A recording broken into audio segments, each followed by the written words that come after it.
ओम नमो जियाद्या वेद प्रतिपाद्या जय जय स्वसवेदा आत्मरूपा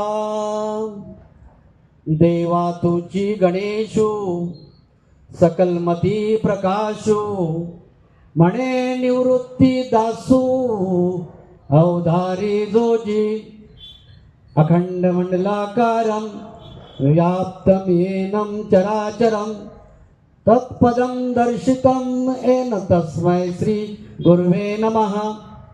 ब्रह्मानन्दं परमसुखदं केवलं ज्ञानमूर्ति द्वन्द्वातीतं गगनसदृश्यं तत्त्वमस्यादिलक्ष्यम् एकं नित्यं विमलवचलं सर्वाधि साक्षीभूतं भावातीतं त्रिगुणरहितं सद्गुरु तं नमामि सद्गुरु तं नमामि। सद्गुरु माता सुदीक्षा सविंदर हरदेव जी महाराज की जय। निरंकारी राजमाता गुरुवचन अवतार की जय। परम आदरणीय संत जनानो प्रेमाने बोला धन निरंकार जी। एकदा राजा जनक आपल्या राजमहालामध्ये झोपलेले होते आणि झोपेमध्ये त्यांना एक स्वप्न पडलं की रात्री ते अरण्यामध्ये गेलेले आहेत आणि आपला मूळ रस्ता भरकटलेले आहे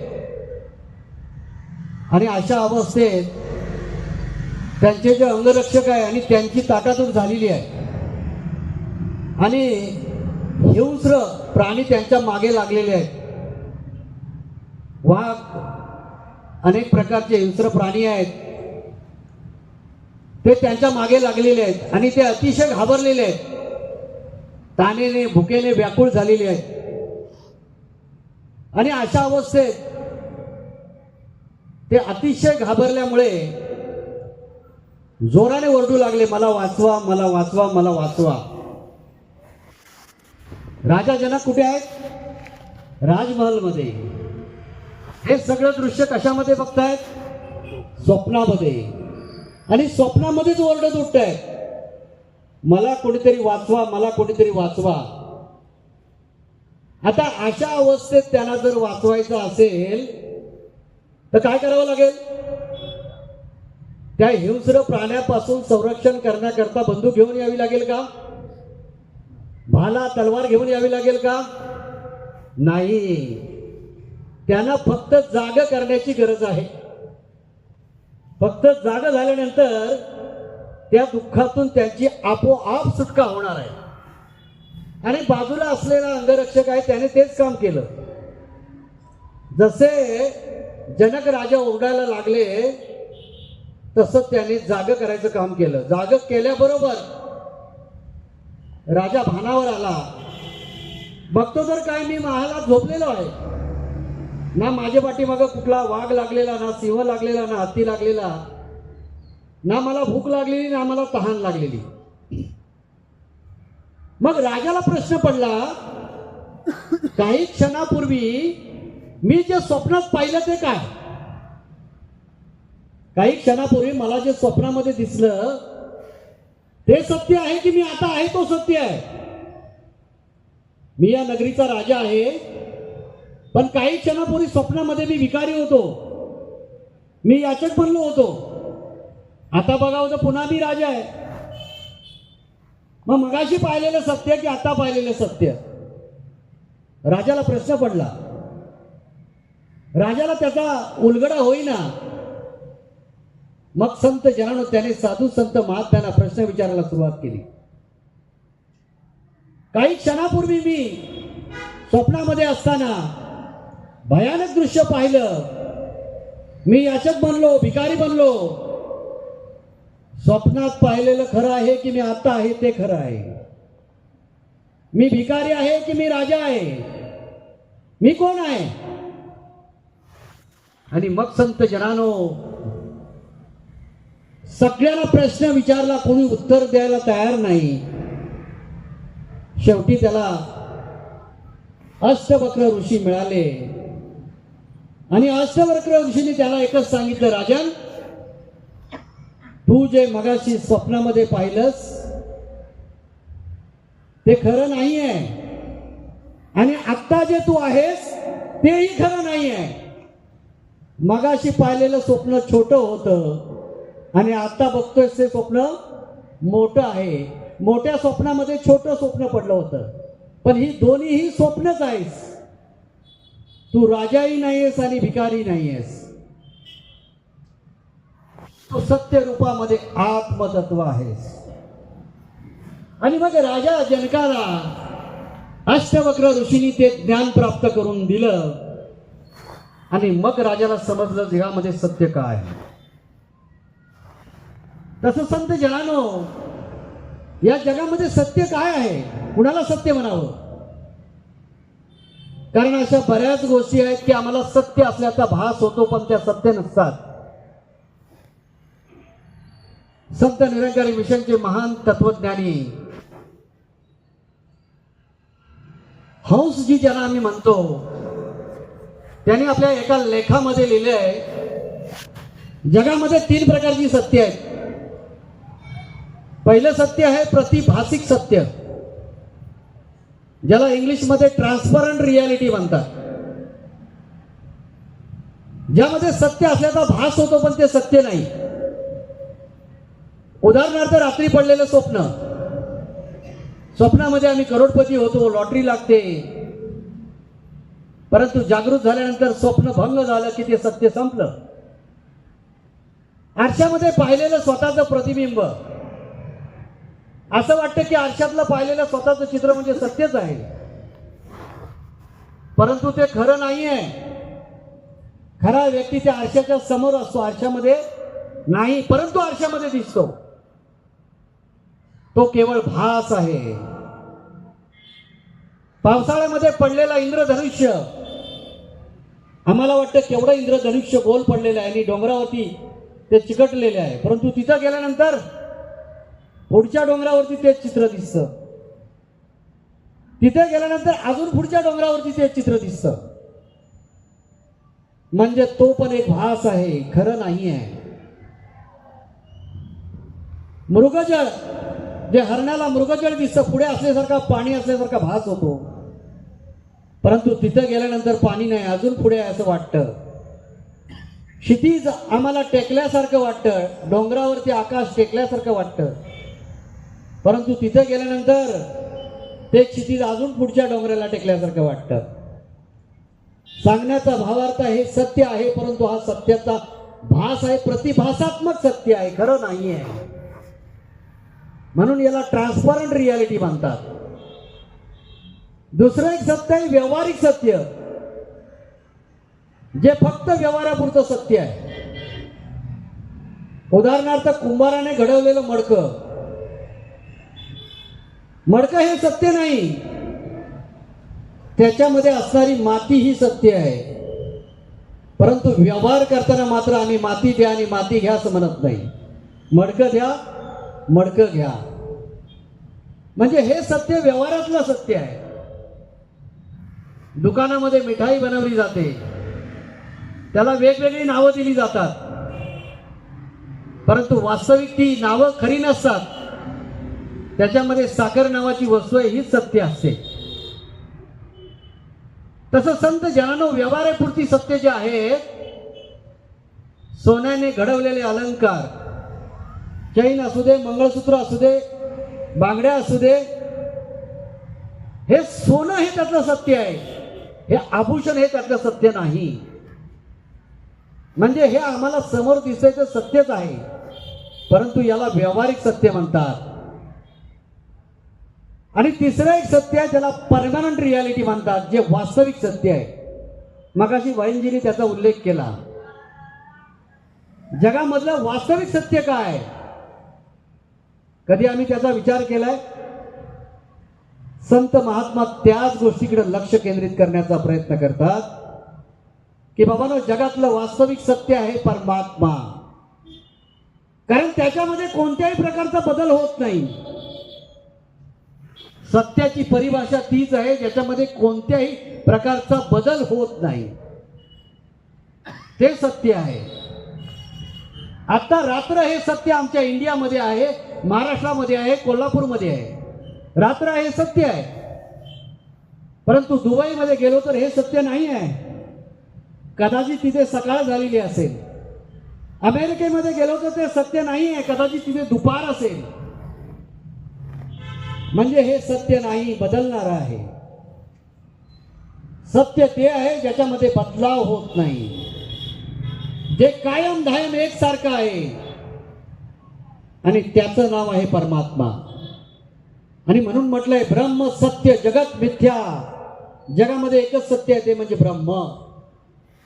एकोम सत्य द्वितीय नास्ति. एकच सत्य आहे, ते म्हणजे परमात्मा, ते म्हणजे देव, ते म्हणजे ईश्वर. मग काय आहे ईश्वर? कुणाला ईश्वर म्हणावं? ईश्वर ही वस्तू नेमकी आहे काय?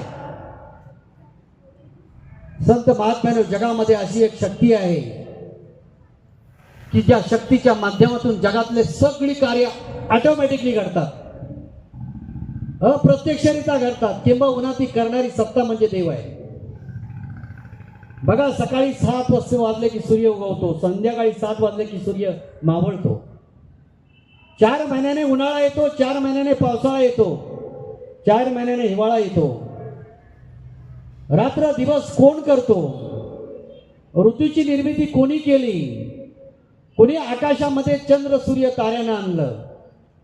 कोणी जीव हवा आकाश याची निर्मिती केली?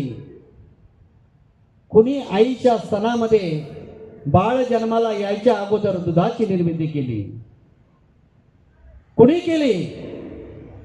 त्याचं नाव आहे देव. या सत्संगाच्या आपल्या शरीरामध्ये 72,000 नाड्या आहेत. किती? 72,000. शरीर आहे 5.5 फुटाचं. त्याची रुंदी आहे 1 ते 1.5 फूट आणि लांबी आहे 5.5 फूट ते 6 फूट. त्या 1.5 फुटाच्या शरीरातून 72,000 पाईपलाईन काढलेले आहेत. कुणी? परमात्म्याने. आम्ही कोणत्याही अगदी निपुण इंजिनियरला सांगितलं की बाबा तुला 5 फुटाची जागा देतो, त्यातून 72,000 पाईपलाईन काढून टाकव, आणि ते सुद्धा पाण्याचा प्रवाह खंडित न होता. काय ते शक्य आहे का? अहो, जागा किती, त्याच्यातून 72,000 पाईप काढायचे कसे? पण परमात्म्याने केसाच्या डोक्याच्या केसापासून ते पायाच्या नखापर्यंत 72,000 नाड्या या शरीरामध्ये निर्माण केलेल्या आहेत, आणि त्या सुद्धा प्रवाहित आहेत. त्यातली एक नाडी जर हृदयामधली बंद पडली तर डायरेक्ट अटॅक येतो. केवढं सुसूत्रपणे काम चालू आहे. रात्री आम्ही झोपल्यानंतर सकाळी आम्हाला कोण उठवतो? रात्री पडलेलं स्वप्न आम्ही स्वप्नामध्ये पाहतो, परंतु जागृत झाल्यानंतर त्याची आठवण कोण करून देतो? त्याचं नाव आहे देव.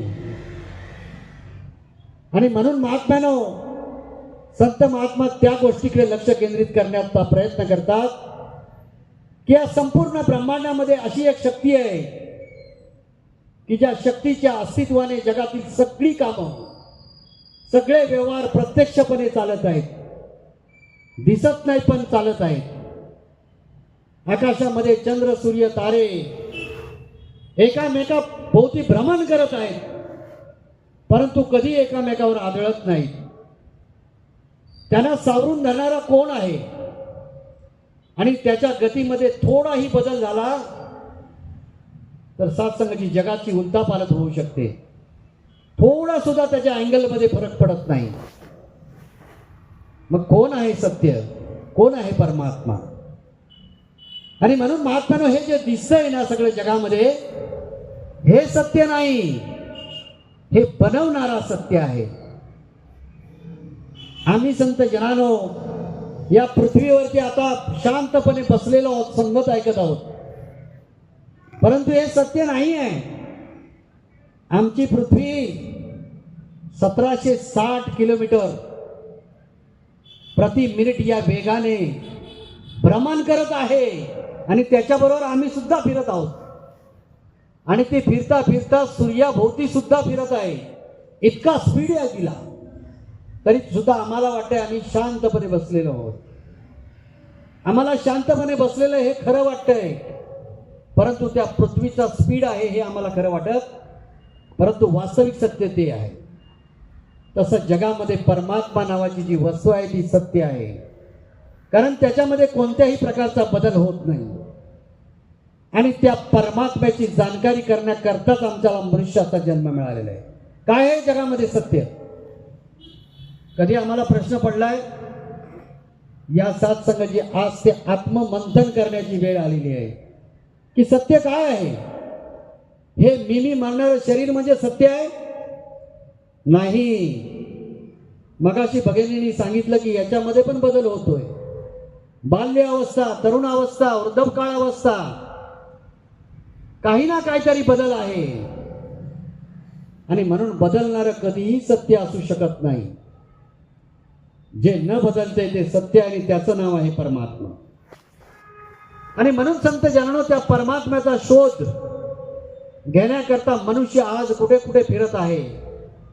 अनेक तीर्थयात्रा, उपास, व्रत, वैकल्य, पूजा पाठ, का तर परमात्म्याची प्राप्ती व्हावी, परमात्म्याची ओळख व्हावी, परमात्म्याची जाणकारी व्हावी, परमात्मा मिळावा.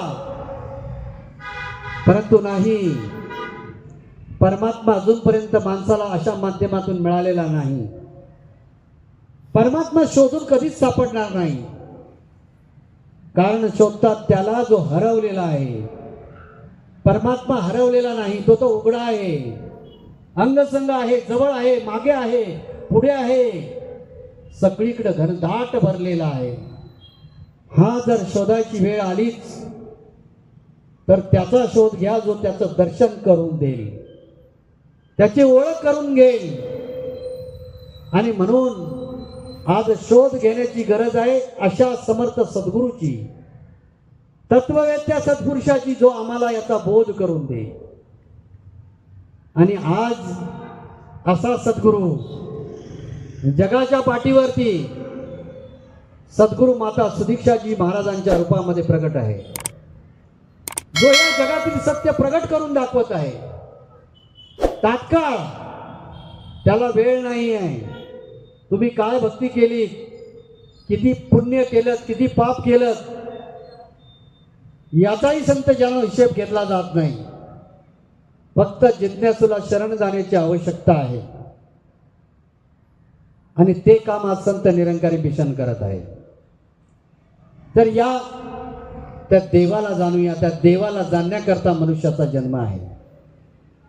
का संत जनांनो देवाची आवश्यकता आहे आम्हाला? कशासाठी पाहिजे देव? कशासाठी पाहिजे? केवळ भौतिक वस्तूसाठी? केवळ संत जनांनो संतान प्राप्तीसाठी? केवळ धन दौलत पैसा अडका यासाठी नाही. यासाठी नको आहे. संत महात्मा म्हणतात, सूत दारा लक्ष्मी पापी के भी घर होय, संत कथा हरी कीर्तन तुलसी दुर्लभ होय. म्हटले ह्या गोष्टी तर जो देवाला मानत नाही त्याच्याही घरी आहे. देव भौतिक वस्तूसाठी नको आहे. भौतिक वस्तू तर परमात्म्याने सगळ्यांना बहाल केलेले आहेत. जो त्याचं नाव घेतो त्याला सुद्धा आणि जो त्याचं नाव घेत नाही त्याला सुद्धा. परंतु देवाची आवश्यकता याच्यासाठी नाही, तर देवाची आवश्यकता कशासाठी आहे? आत्मकल्याणाकरता, मनुष्य जन्माची सार्थकता करण्याकरता, मनुष्य जन्माचं कल्याण करण्याकरता. आणि ते केवळ परमात्म्याच्या प्राप्तीने होतं, बाकी कशाने नाही. मगाशी महात्म्याने सांगितलं की आज मनुष्याकडे सगळं काय आहे, परंतु सुख नाही आहे, शांती नाही आहे, समाधान नाही आहे. आज मनुष्य चंद्रावर पोहोचला, सगळ्या भौतिक वस्तू घरामध्ये आहेत, परंतु तरी सुद्धा मनामध्ये बेचैनी आहे, अशांती आहे, दुःख आहे. रात्रीच्या झोपेच्या गोळ्या घ्याव्या लागतात, झोप लागत नाही, टेन्शन. आज तर संत जन आजचं युग तर असं आहे की लहान मुलापासून ते अगदी वृद्धकाळपर्यंत प्रत्येक मनुष्य डिप्रेशनमध्ये आहे. डिप्रेशन म्हणजे काय? एक प्रकारचा तणाव घेऊन जीवन जगत आहे. का सत्य जनानो? कारण एकच आहे की मानसिक अवस्था बिघडलेली आहे. आणि त्याला असं वाटतं की ह्या सगळ्या वस्तू मिळाल्या, मला शिक्षण पूर्ण झालं, माझी ही परीक्षा मी उत्तीर्ण झालो, या परीक्षेत मला पाहिजे ते गुण मिळाले, की एखाद्या विद्यार्थ्याला वाटतं मला सगळं काही मिळालं. नाही मिळालं की तो निराश होतो, दुःखी होतो.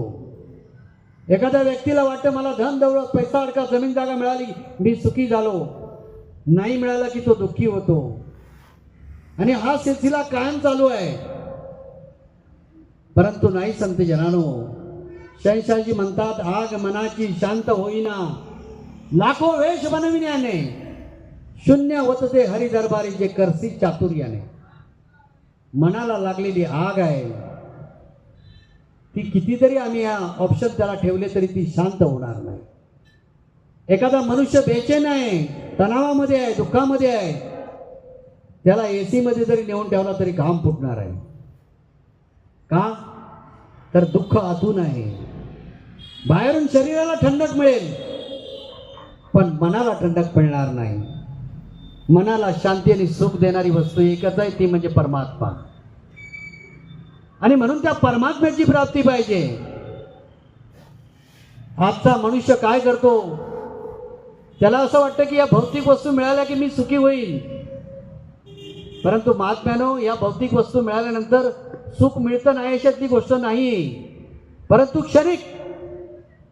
भूक लागल्यानंतर भोजन मिळालं की असं वाटतं बरं झालं, आता मला भूक लागली होती, भोजन मिळालं. परंतु संध्याकाळ झालं की पुन्हा भूक लागते. तहान लागल्यानंतर असं वाटतं पाणी मिळालं की बरं होईल, परंतु पुन्हा एक दिवस गेला, पुन्हा तहान लागते. अशा जगातल्या प्रत्येक वस्तू आहेत, त्या माणसाला क्षणिक सुख देणारे आहेत, परंतु हे सुख परिवर्तनशील आहे, ते कायम नाही टिकणारं नाही. आणि म्हणून बाबा गुरुबचन सिंगजी महाराज म्हणतात, जे सुख परमात्मा प्राप्तीमध्ये आहे, ईश्वर प्राप्तीमध्ये आहे, ते चिरंतन टिकणार आहे. आणि ते आत्म्याला जोपर्यंत मिळत नाही, आत्मा सुख शांती समाधान कदापि येणार नाही. आणि बघा, सृष्टीचा एक नियम आहे, जी वस्तू जिथून निर्माण झाली त्या आपल्या मूळ तत्वाला जाऊन जोपर्यंत भेटत नाही, मिळत नाही, तोपर्यंत ती शांत होत नाही. बंद फुग्यामध्ये कोंडलेली हवा जोपर्यंत आपल्या मूळ रूपाला वायुमंडळामध्ये विलीन होत नाही, तोपर्यंत ते आतून प्रेशर देत असते. सुईचं टोक कुठे लागलं की फाटकन आवाज येतो आणि हवा आपल्या मूळ रूपामध्ये विलीन होते. पाण्याची खळखळ तोपर्यंत चालू आहे जोपर्यंत तिला समुद्र मिळत नाही. दिव्याची ज्योत सूर्याकडे असते, कारण ते तिचं उगम स्थान आहे. तसं आत्म्याची ओढ परमात्म्याकडे आहे. आणि जोपर्यंत परमात्म्याची प्राप्ती होत नाही, आत्मशांती नाही, मनशांती नाही, समाधान नाही, सुख नाही. आणि म्हणून बाबा गुरुबचन सिंगजी महाराज म्हणतात, भूखे को रुपये से ज्यादा रोटी प्रिय आहे. एखाद्या माणसाला भूक लागली असेल, त्याला म्हटलं तुला जेवण मिळणार नाही, त्याच्या बदल्यात सोनं माग, मोती माग, पैसे माग, त्याच्यावर तुझी भूक भागव. का ते शक्य आहे का?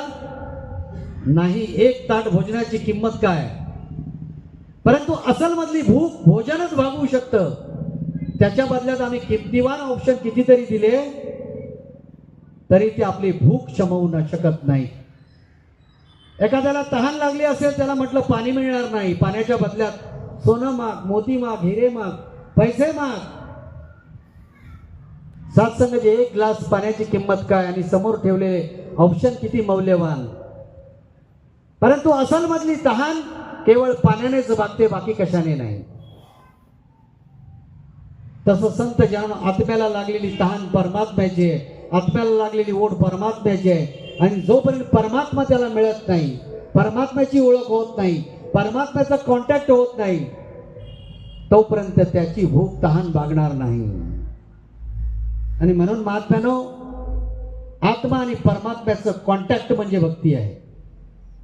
आणि ही भक्ती आज संत निरंकारी मिशन संपूर्ण मानव जातीला तो संदेश देत आहे की बाबांनो, या त्या आत्मतत्वाची ओळख करून घ्या जे परमात्म्याचं मूळ आहे, परमात्म्यापासून ज्याची निर्मिती झाली आहे. आणि त्या देवाला जाणा तो सगळ्या देवांचा देव आहे. आज मनुष्य प्रतिकात्मक भक्ती करतोय, परंतु महात्मा सांगतात की प्रतिकात्मक भक्ती एक ठराविक स्टेज पर्यंत आहे. जोपर्यंत प्रतिकातला प्रत्यक्ष परमात्मा मिळत नाही, आत्मकल्याण संभव नाही. या सत्संगाची जगातल्या प्रत्येक वस्तू माणसाला प्रत्यक्षात लागते. एखाद्याला तहान लागली असेल, त्याला म्हटलं तुला पाणी पाणी म्हण, तुझी तहान भागून जाईल. पाण्याच्या रटण करणारे तहान कदापि भागणार नाही. पाण्याचं प्रतीक म्हणजे पाण्याचा फोटो दाखवला, विहिरीचा फोटो दाखवला, तलावाचा फोटो दाखवला, तरी सुद्धा त्याची तहान भागणार नाही जोपर्यंत ते प्रत्यक्षात पाणी जीवनामध्ये येत नाही. भूक लागली असेल, त्याला म्हटलं तुला ते पदार्थ मिळणार नाही, त्या पदार्थाचे फोटो दाखवतो, त्याचे नाव रटण कर. भूक भागण्यासाठी तो पदार्थ प्रत्यक्षात आम्हाला प्राशन करावा लागतो.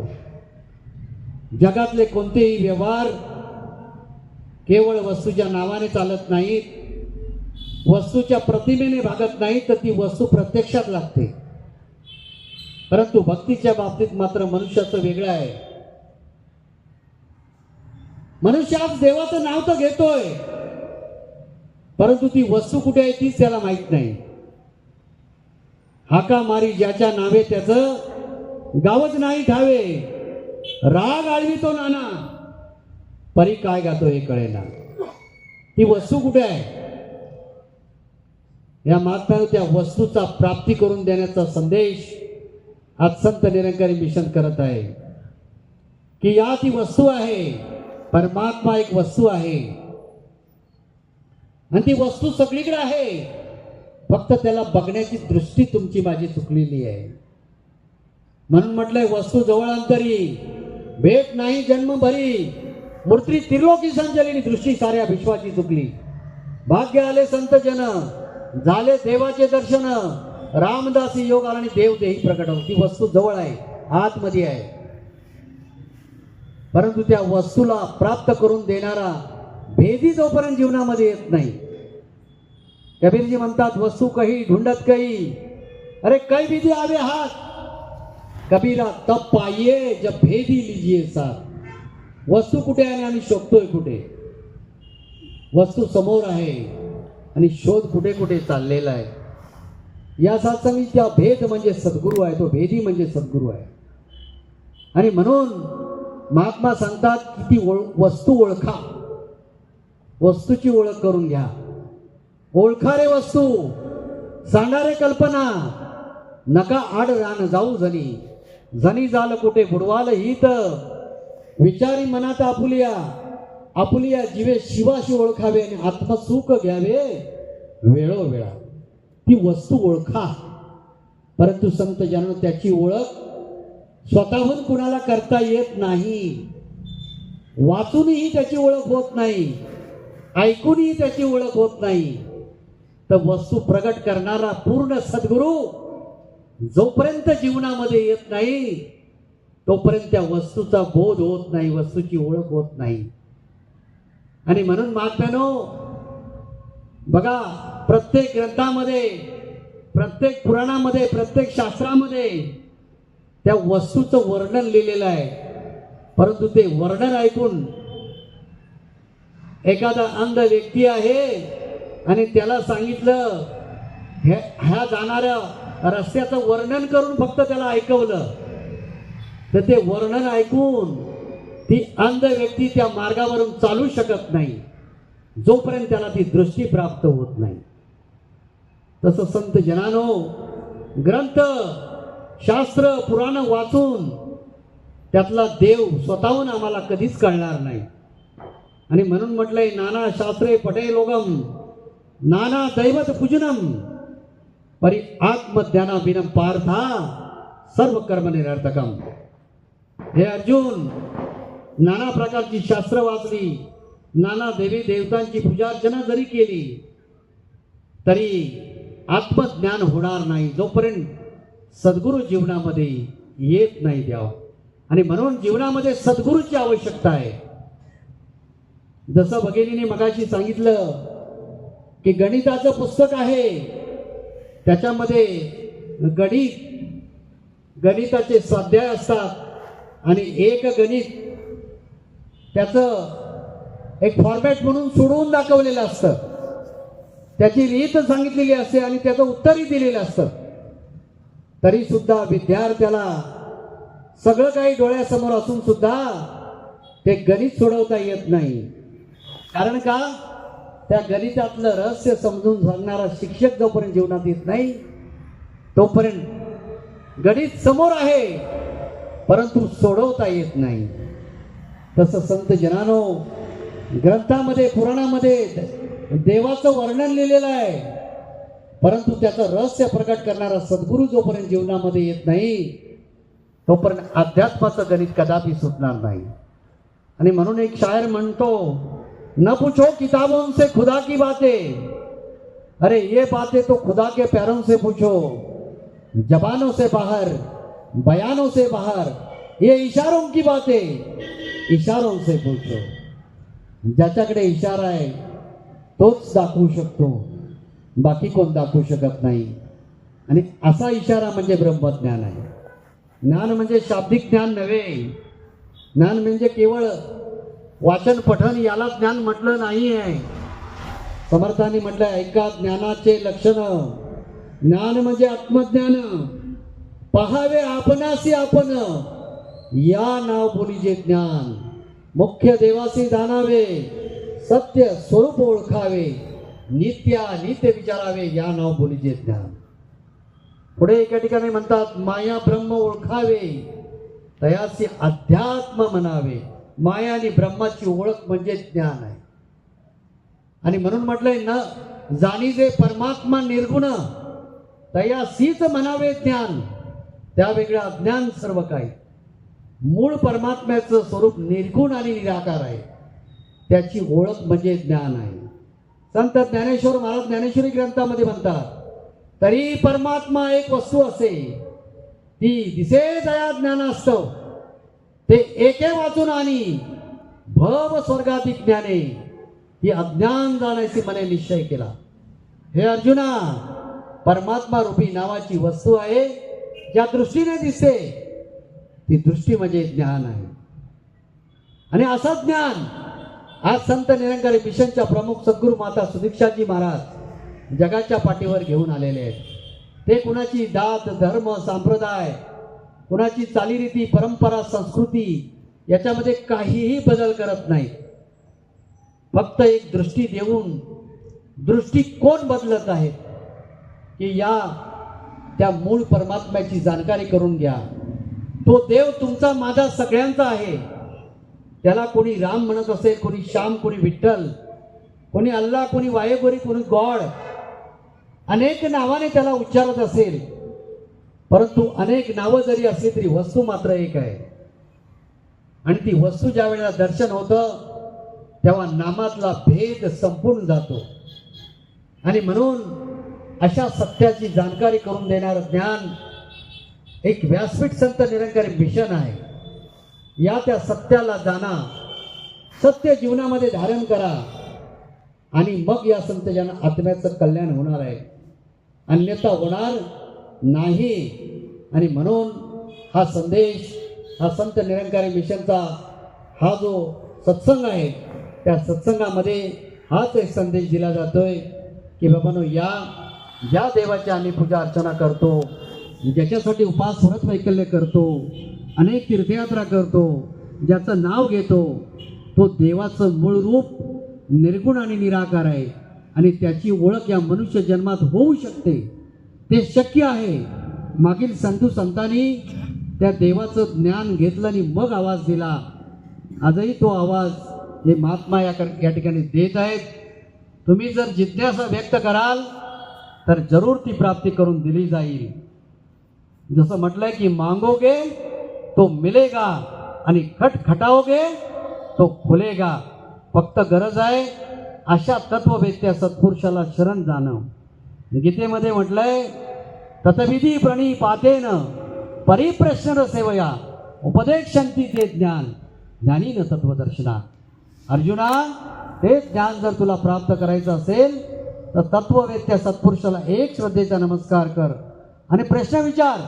या जगामध्ये असं कुठलं तत्व आहे जे सत्य आहे, जे अपरिवर्तनशील आहे, जे नाशवान नाही आहे, जे माझ्या जीवनाचा आधार आहे, ज्याच्यामध्ये कधीही बदल होत नाही, ज्याच्यातून सगळी सृष्टी निर्माण झाली, त्या तत्वाची ओळख करून द्या.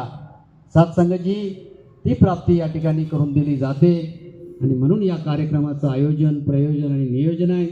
आमचे मुखी महात्मा या ठिकाणी श्रीपती जाधवजी त्यांनी या सुंदर कार्यक्रमाचं नियोजन केलेलं आहे की प्रत्येकानं यावं, सत्संगामध्ये यावं आणि आध्यात्मिक जे आत्मज्ञान आहे ते प्राप्त करावं.